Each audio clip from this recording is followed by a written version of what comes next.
diha sa katilimban sa mga nagtuo kaniya.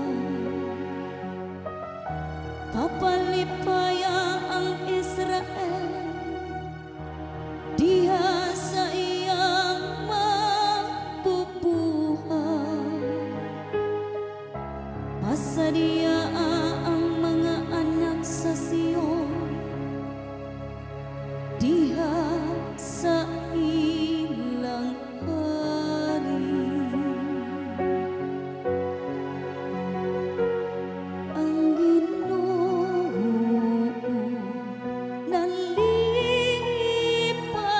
sa iyang lungsod. Padayga sila sa iyang ngalan diha sa sayaw sa pangingin. Paawita sila og pagdayeg ngadto kaniya, dinuyugan sa piyang-piyang ug alpay. Kay ang Ginoo nahigugma sa iyang lungsod ug gidayan-dayanan niya ang mapaubsanon ug kadaugan.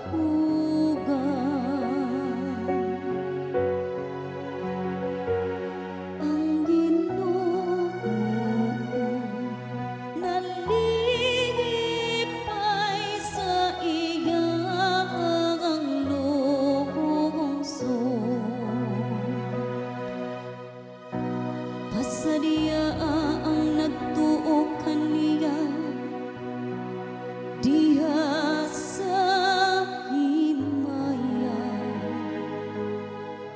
Paawita sila tungod sa kalipay diha sa ilang mga higdaanan. Mao kini ang himaya sa tanan nga nagatuo